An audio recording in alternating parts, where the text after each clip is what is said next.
నమస్తే welcome to metro ఉదయం news. Janagama జిల్లా పాలకుర్తి మండలం సాతాపురం గ్రామం నుండి వెళుతున్న మాజీ మంత్రి దయాకర్ రావు కాల్వలో సాగునీరు లేక ఎండిపోవడం చూసి వెంటనే తన వాహనాన్ని ఆపి పరిశీలించారు। అక్కడ రైతులు వారి గోసను దయాకర్ కు చెప్పుకున్నారు। సాగునీరు రాకపోవడంతో పంటలు ఎండిపోతున్నాయని, మీ పాలనలో 3 పంటలకు నీళ్లు అందేవని, ఇప్పుడు ఒక్క పంటకు దిక్కు లేదని చెప్పుకున్నారు। అనంతరం దయాకర్ రావు మాట్లాడుతూ గద్దెనెక్కడానికి మోసపూరిత హామీలు ఇచ్చి రైతులను కాంగ్రెస్ పార్టీ మోసం చేసిందని, దగాకోరు కాంగ్రెస్ ప్రభుత్వానికి రైతుల ఉసురు తగులుతుందన్నారు। పాలకుర్తి నియోజకవర్గంలో ఎండాకాలంలో కూడా చెరువులు మత్తడి పడేవని, 3 పంటలకు పుష్కలంగా నీళ్లు అందేవని, కాంగ్రెస్ వస్తేనే కష్టాలు తప్పవని నేను ముందే చెప్పినట్లు గుర్తు చేశారు। ఈ కెనాల్ ద్వారా దాదాపు పాలకుర్తి నియోజకవర్గంలో సుమారు 1000 ఎకరాల పైచిలకు పంట సాగుతుందని, ఈ తక్షణమే ప్రభుత్వం అధికారులు స్పందించి నీళ్లు విడుదల చేయాలని డిమాండ్ చేశారు।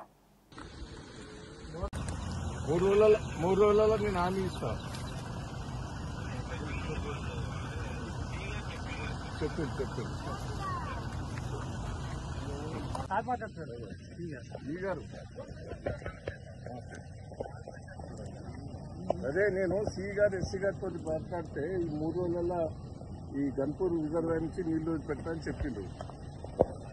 వదులుతారా?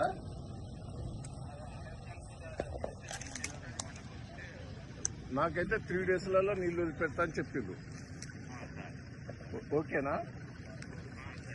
సాతాపురం దగ్గర నీళ్లు లేవు, ఘోరంగా ఉన్నాయి, పొలాలు ఎండిపోతాయి। ఇది ఏ కెనాలు?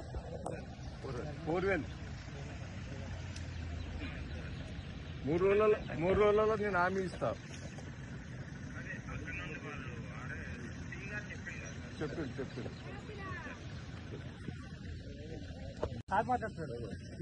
ఈ గారు। అదే నేను సి గారు ఎస్సీ గారితో మాట్లాడితే ఈ 3 రోజులలో ఈ గన్పూర్ రిజర్వాయర్ నుంచి నీళ్లు వదిలిపెట్టని చెప్పిండు। వదులుతారా?